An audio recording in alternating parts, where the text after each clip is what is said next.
Body consciousness to soul consciousness. Teachings from Mahamandalaswar YugPurush, Swami Parmanand Giri Maharaj.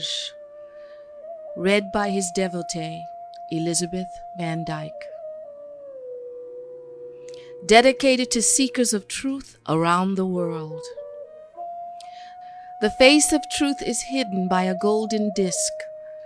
Do thou, O Sun, unveil it, so that I, who am craving for truth and truth alone, may see the truth. From the Isha Upanishad.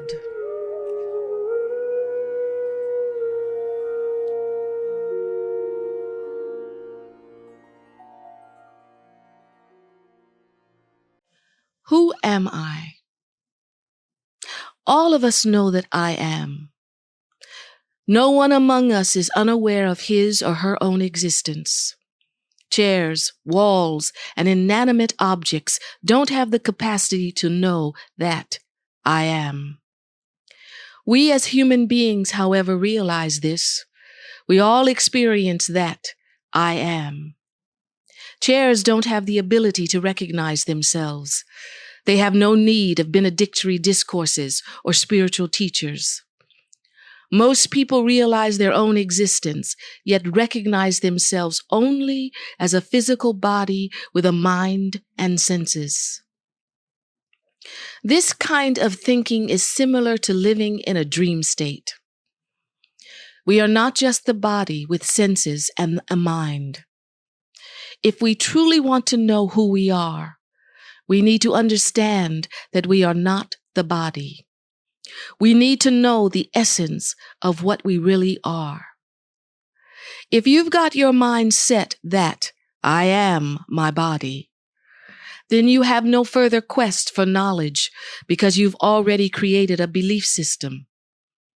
If you think of yourself as a body, a young man, rich woman, etc., then you are not likely to question who you really are. If you maintain this idea that you know who you are, then you'll remain unaware of the truth. Thinking that I am this or that is but a dream. That dream is but an illusion of the Leela. As long as one plays that role in the drama of life, then one lives in that dream. As long as one lives in that kind of dream, the truth remains to be known. The most important knowledge one can have is to answer the question, who am I? Know thyself has been echoed from India throughout history. But there has been little effort made to attain this knowledge. We may know ourselves to be male or female, Hindu or Christian, rich or poor. When introducing yourself, you identify yourself as American, Indian, scholar, old man, someone's wife or husband. You introduce yourself by your name, what work you do, or what your relationship is to someone else. If you consider this knowledge, then what remains to be known? Why would you come to receive darshan? What need would you have of a guru? Before all else, know that whatever you know is false knowledge. Whatever you understand is not the truth. Whatever the guru chooses to teach you, you do not know. You must empty yourself of previous thoughts in order to be filled. If the question of who you really are is one that you desire answered, then a realized guru can give you true knowledge. If you do not desire to know, then you have no need of a guru. When there is no quest for self-knowledge, people do not come as an empty vessel ready to receive wisdom. They come only desirous of asking for a means of living comfortably in this body, to remain young and healthy, attain wealth or fame, etc. Some people come to a spiritual teacher and they say, "Tell us how to keep our vitality and get what we want out of life, but do not bother us with all of this knowledge." Deep inside, they do not honestly want to know. They feel that they already know themselves. If you think that you know, then you do not require a guru's guidance during this phase of your life. It is important to know that you don't know who you truly are. This primary doubt is necessary. If learning is to begin, the yearning for knowledge must be present. If you think that you do not know, then the path of learning opens before you. The demand for knowledge is then born. If you encounter a guru who fuels your quest for this knowledge, and by whose teachings you become aware that you are incomplete, a desire for learning emerges. At first, the guru is the one who awakens your demand for a teacher, and lastly, it is the guru who will end your need for a teacher. After this, nothing will remain to be known. The thirst for knowledge will be quenched, and all questions come to an end. I'm not referring to worldly knowledge like piloting an airplane, driving a motorcycle, or operating a computer. These things, even I do not know. It is the quest for supreme knowledge and benediction that comes to an end. If the quest for knowledge is not fulfilled, then your guru's work is not complete. If more action is necessary for salvation, then the guru's work is not finished. You are not yet realized if you are still longing to know something. In the presence of a Sat Guru, all questions end and nothing is left in order to attain the ultimate liberation. There is no beginning or end. All is present in the moment. Even the thought, "I will meet God," does not come to mind.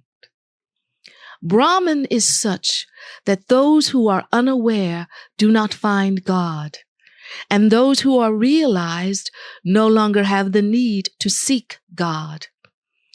Unaware people simply do not recognize God, and those of knowledge do not experience God as someone separate with whom they can meet. You need to have a strong heart to know the truth. Thousands of religious societies lack the courage to seek the truth. Only the most courageous and daring person begins seeking knowledge and is not afraid to lose face. Many religious seekers are too shy to come to me, fearing what others will say if they come seeking help. They are unable to accept that they do not really know themselves.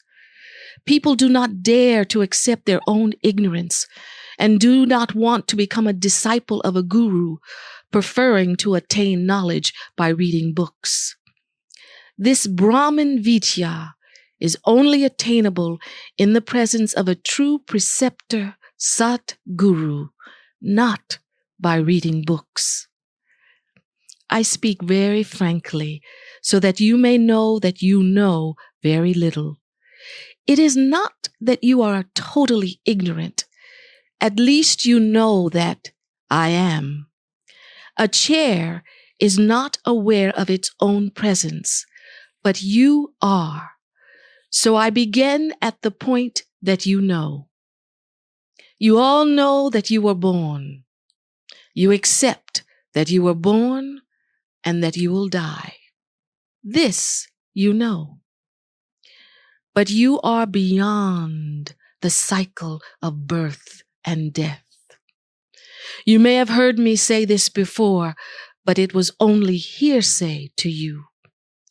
You may have heard it, but that is very different from realizing it. You may even believe it, but have yet to experience it. The day that you come to truly know that you were neither born nor do you ever die, then nothing remains to be known. For those who do not know, nor are even interested in knowing, my discourses and guidance are useless. It is useful for some people to come and listen to me speak. Those who desire salvation and an escape from death find it beneficial. It is helpful because it challenges many beliefs that have been propagated in the name of religion. There are many who preach that after death there will be salvation and that we will be guided to heaven. They say that after death that the path will be revealed, but that during life, while we are living and able to understand, that the road is closed. They say the path is not open for us here and now, and that God cannot be seen. They preach that after death we will be lifted up to God like children being picked up by mother's loving arms. These kinds of discourses are dear to many people because no understanding or intellect is needed. They say that the gate to heaven is open to you after death and that God will be awaiting your arrival with open arms. You will simply be picked up and ushered to heaven. God is within you. Yet this conviction is yet to be established. There is little faith in the indwelling God. Just saying it is one thing. But if you believe in the inner God, then where would you go to find God? If God is inside you, then where would you go to get blessed? From whom would you seek favors and blessings?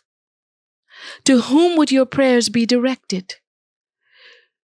You create an imaginary God and ask it for the blessings, grace, and mercy. There are very few fortunate beings that really welcome the true knowledge, the Vidya. India is not the world's guru based simply on its stories and mythology. The glory of India does not lie in its narrations.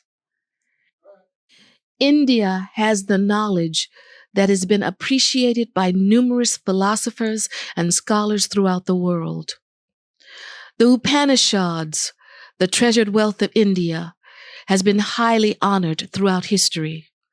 The Mohall Emperor Darashikoff had the Upanishads translated into Arabic and Persian. Alexander the Great and Darashikoff's guru were acquainted with the importance of Indian saints. His guru requested that Alexander the Great bring back an Indian saint with him from his conquest. You know that the oranges from one place are special, and the apples from another place are better than others. Likewise, teachers from every school are not equal. Some places are better than others. Because of India's spiritual focus, culture, language, scriptures, and teachers, enlightenment has been successfully attained throughout history. The rich spiritual environment of India is very favorable for spiritual attainment. Indian gurus are very much a necessity right now, as so many people feel lost and find little meaning in their life. Indian rishis, seers, mention 4 purushnas, goals or aspirations of life. These are dharma, religious activity, devotion; artha, worldly achievements, actions; kam, pleasurable pursuits; and moksha, true knowledge, liberation. Each one of these activities has merit, each one being different from the other. Earning money and enjoying worldly pleasures each require their own efforts and stamina. If you are busy getting rich, That is not necessarily a bad thing, nor is the enjoyment of sexual pleasure. Americans seem to enjoy more sex than Indians. A lot of Indians are weak, so how can they enjoy sex when it requires stamina? What are people going to do if they don't have the energy to cover themselves with a quilt when it is cold? What kind of energy would they be able to exert? If they live in poverty, suffer a seemingly hellish life, and don't even try to take care of themselves, then what can they do? What kind of energy would they have to put towards their spiritual goals? It is commendable to earn a living. To be wealthy is also a purushna. Don't be afraid of making money. I am not saying to make yourself rich by using unfair means.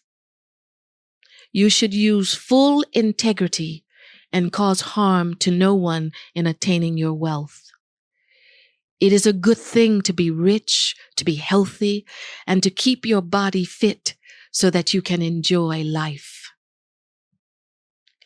If one wishes to live 100 years on this earth, one should live it performing right action. There is no other path that prevents the accumulation of karma. Isha Upanishad. There is nothing wrong with aspiring to live a long life. If you want a long life, then lead one in which you are living in integrity. This is the way you can be unattached to what you do. In this way, karma will not cling to you. Why not desire to live 100 years while performing right actions? Why would anyone wish to spend 15 years in the hospital? What is life worth if you are always sick or lying in a coma in the hospital? Why not lead an active life for 100 years? In America, an 80-year-old is 80 years young, while in India, a 50-year-old is old. To be rich and healthy is very good. It is wonderful to be religious, to support charities, make donations, to recite mantras and holy scriptures, etc. If your character is good and you live in integrity, you are very fortunate. If you are living in squalor and corruption, it is unfortunate. Again, I will repeat that it is good to be religious, but to be liberated is something quite different. Millions of people are religious, but they are not liberated. They are not enlightened. They donate to good causes and are kind-hearted, but are not concerned with Brahman. The fourth and final Purushna is Brahmajan, liberation and self-realization, not just devotion. I would like to emphasize one more point regarding action, devotion, and knowledge.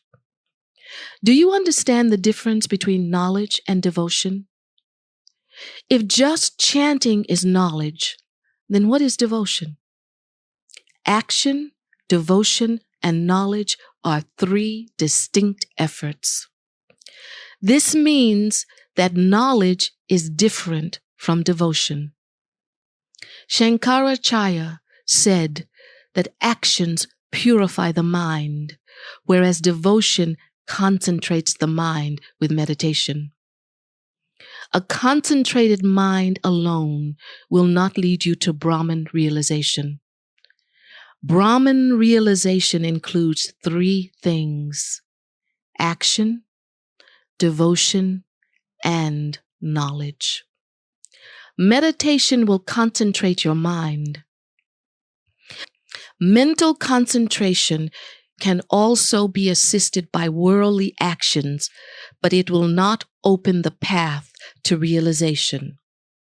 When you concentrate your mind in meditation, you become eligible for knowledge. Mel veshek shahe nehe. from the Vikar Sagar. The mind may be undisturbed, and there may be mental peace, but ignorance may still remain. What is ignorance? It is the unawareness of God. What is God? God is all-pervading. What is all-pervading? Space is all-pervading, and it is something that you know. But do you know about the all-pervading God? The last aspiration is to know Brahman. Although the heart may be pure and the mind focused, there may still be an ignorance of Brahman. Once you have achieved mental concentration, it does not mean that you always need to remain focused. It means that you have the capacity to concentrate your mind. I am not suggesting that you should keep your mind one-pointed all the time. When you are young, you have children and go through the experience of childbirth. Later, when you are older, you still have children, but the effort exerted in childbirth happened when you were younger. In order to achieve Brahman Jnana, the mind must be pure and focused, but thereafter it need not remain so all the time. No one suggests that only those who never grow old should have children. It is true that the elderly do not bear children, but I am not giving a specific age here because someone may say that he has produced a child at the age of 80, in which case he has produced a child at 80, not in old age. You are old when you are incapable of sexual pleasure. When even heavenly maidens do not excite you, you may consider yourself to have entered old age. I mentioned that it is unnecessary that the mind remain focused at all times, but you will attain knowledge only when your mind is pure and focused like a laser beam. It is then, when there is no ego, you are not proud of your wealth or education, and you are uncontaminated, that you will experience your true self. When you are at ease and unblemished, then Guru's words will enlighten you, and the ignorance of Brahman will vanish. Sometimes my followers start to answer questions that others have posed to me because they are afraid that I may be incapable of replying, fearing my defeat. When you do not know Brahman, be specific. Say that you have only heard about it. Say you have heard it is all-pervading, or that it is beyond time and space. But one is not wise to pretend to know the all-pervading Brahman. The all-pervading nature of Brahman is to be experienced. If you really want to know about a place you are to visit, you must experience it to have real knowledge about it, not just read about it. You need air because the lack of air would kill you, leaving you unable to experience anything.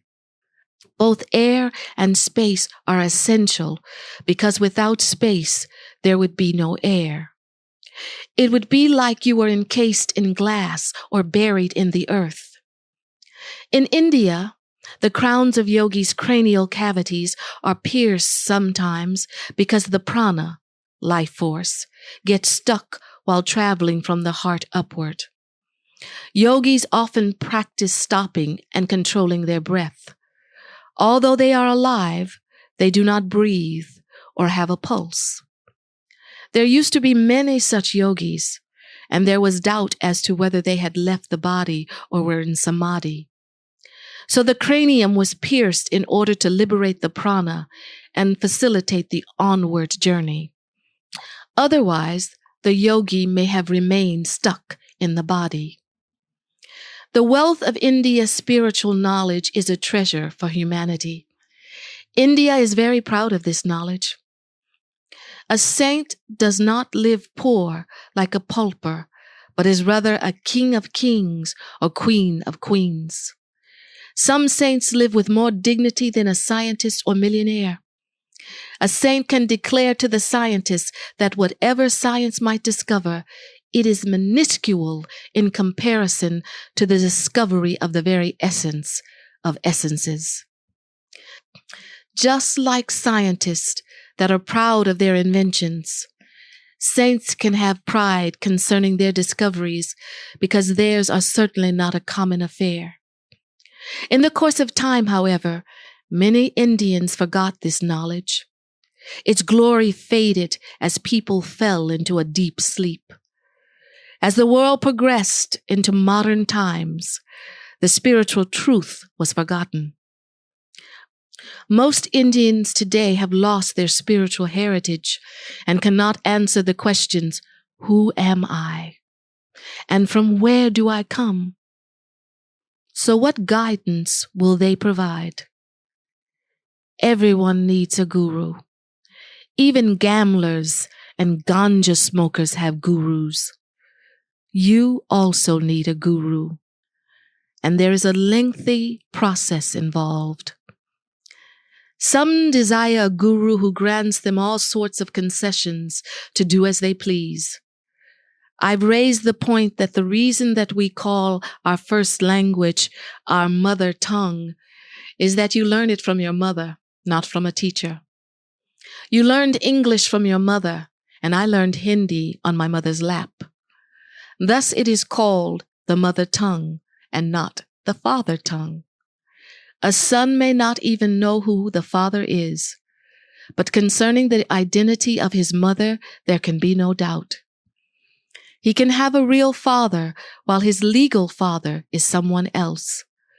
The father may not be the real father, but there cannot be many mothers.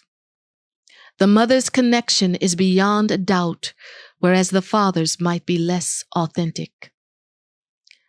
There is also a quality of connectedness that cannot be attained from anyone but your true guru. There is an experience that you cannot get from newspapers or books. It is only attained from a guru. That which is obtained from an enlightened guru is knowledge. So when you approach a guru, speak with reverence and remember that whatever you had known before that time had not taken you to your goal. By studying and understanding, you still had not achieved the goal of life. I am not saying that you may not have enjoyed riches, positions, education, or an array of indulgences. These things may have given you some enjoyment. But in the end, if they don't take you to your goal, then why continue? Drinking may have begun as an enjoyment, but in the end, it ruins many people's lives.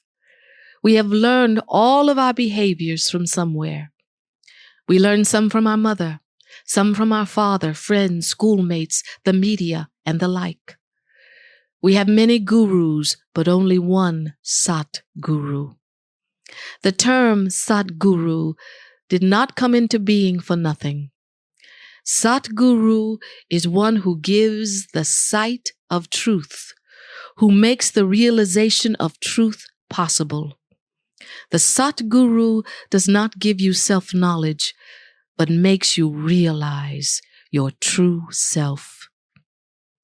It is absolutely essential to know the truth to be free. Lord Krishna says in the Bhagavad Gita that out of 1,000 beings, only one begins to know the truth. Lord Krishna said this. These are not my words. Of the thousands and thousands of siddhas, only one will realize the truth. Lord Krishna stands before Arjuna and tells him that only the most rare one knows me. What is to be known? That he stands there? If you want to know a God in such a superficial way, then you have no need to know the truth. Just go on chanting, Radhe Krishna, Radhe Krishna. What else does Arjuna need when he has Lord Krishna there before him speaking the Gita? You have only statues, and in front of the Lord's images you discard the Bhagavad Gita. Discussion of knowledge in the temples is rare these days. Seldom is the truth spoken, and even less seldom is it heard. If you think that whatever you hear is the truth, then you are mistaken. To hear the truth, both courage and a deep thirst for enlightenment are necessary. Now, I think that I have shaken you up enough for today.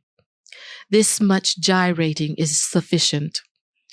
If the quest for truth takes birth in even one among you, I will consider that my efforts have been successful.